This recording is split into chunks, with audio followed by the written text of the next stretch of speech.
Hello everybody, Harbinger here. Today I wanted to do some active farming to see what my characters can get in an hour. There is some conventional wisdom about this in the community, but I also wanted to see it for myself and wanted also to share the results with you guys. So let's dig into it. From the fog he appears, the Bubonic conjurer. Bask in all his glory, it is the divine knight. Porting in from another dimension, elemental sorcerer. And lastly we have Siegebreaker. Challenge rules. All characters will be equipped with the same lab chips, 250% bonus crystal spawn in cards, and we will be doing this test on the OG Bay map fighting Citringes.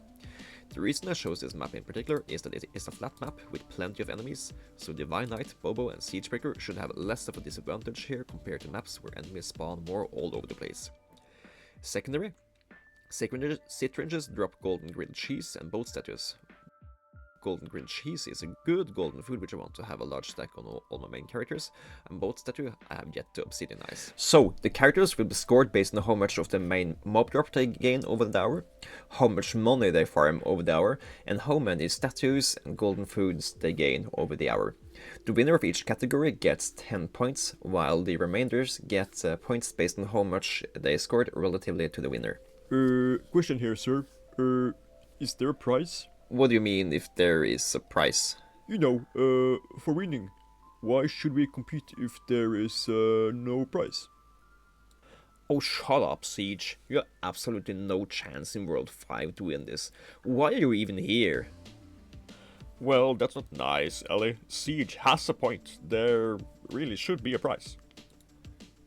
So, what do you guys want? Do you know, a trophy would be nice.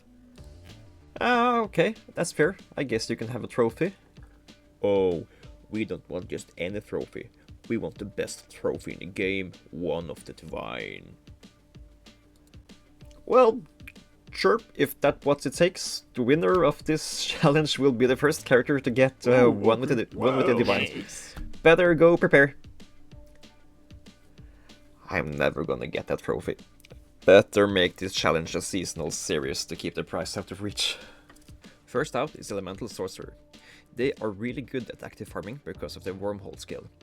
Wormhole spawns more and more monsters that have higher and higher health but drop more and more stuff.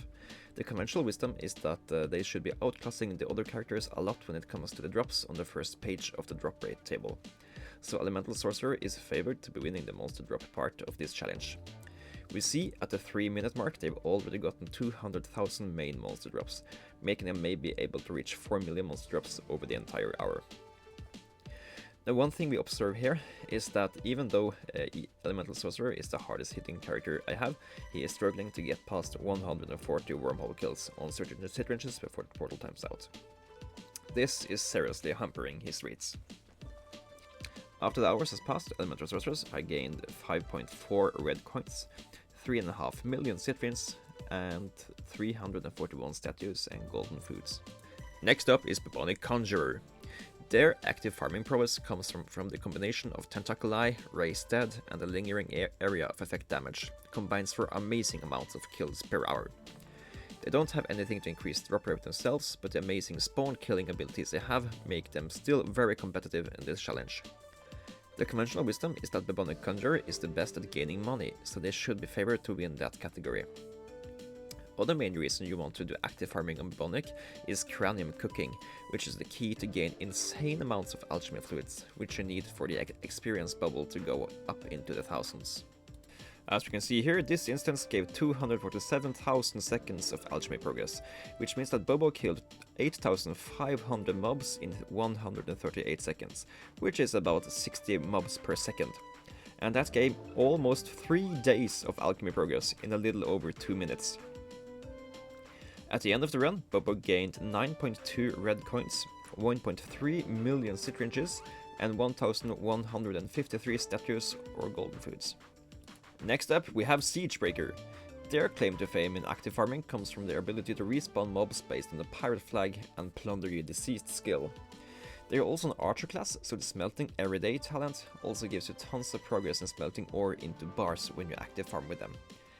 This skill you even get more bonuses from if you AFK farm them on a map where you get the most kills, which is why a very common strategy is to leave them permanently in the green mush map to stack green mush kills while forging bars.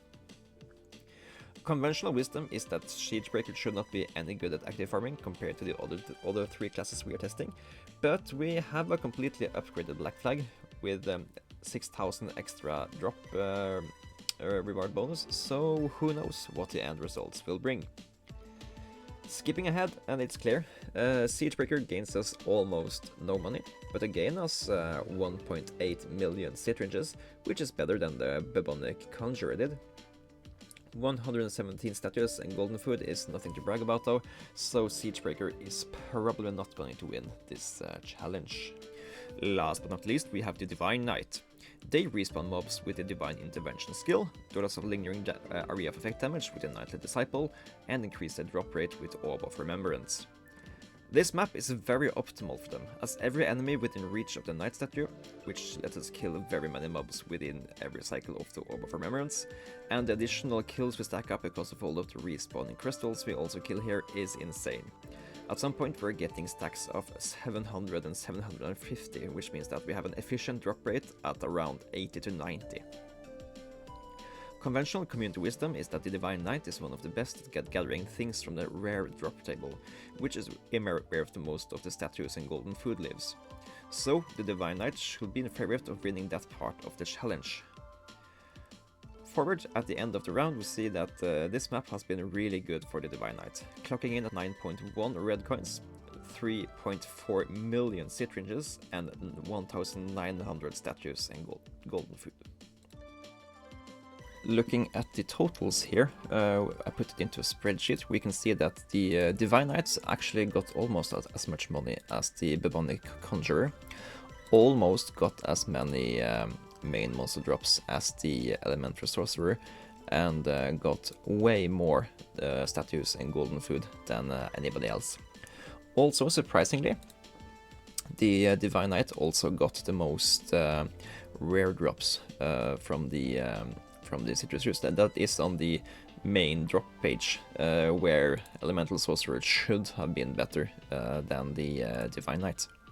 Also worth noting is that the Divine Knight also gathered 200,000 of these SoundCloud quest items stuff, so it's also pretty good for a character to use for grinding out that quest item. Same with the YouTube subscribe buttons and the experience pots, leaves, and other regular trash items. Also, the Bubonic Conjurer did quite well in statues and golden food, which is a nice surprise. Also the other items that can be dropped, while the Elemental Sorcerer was only good at getting the main drop, which was a slight surprise to me. I think that the map, the chosen map, really benefited the Divine Knight here, and the Elemental Sorcerer is probably going to be a lot better than Divine Knight in maps that aren't flat and doesn't have that many respawnable enemies, and of course where enemies have much less health to start with, so they can reach higher wormhole stacks. But yeah, the end of the score is that the Elemental Sorcerer got 5 points from money, 10 points from monster materials for winning the category, and 2 points from golden foods and statues. Divine Knight gains 28 points in total, 9 from money, 9 from monster materials, and 10 from golden foods and statue. Siegebreaker gains 8 points because they were really rubbish at almost all the tasks except monster materials, where they gained 6 points. And Bubonic Conjurer gains 21 points, 10 from money, 5 from monster materials, and 6 from golden foods and statues. So there we have it. The winner of the first round of this challenge is the Divine Knight. Thank you so much for watching. I'm the Harbinger and I'm signing out. Yeah, that's how I expected it to go. Wait, what do you mean? First round? Did Z just leave? More rounds? I don't know if I can take more active farming. I prefer AFK. Oh, you guys are just so lucky that was a flat map.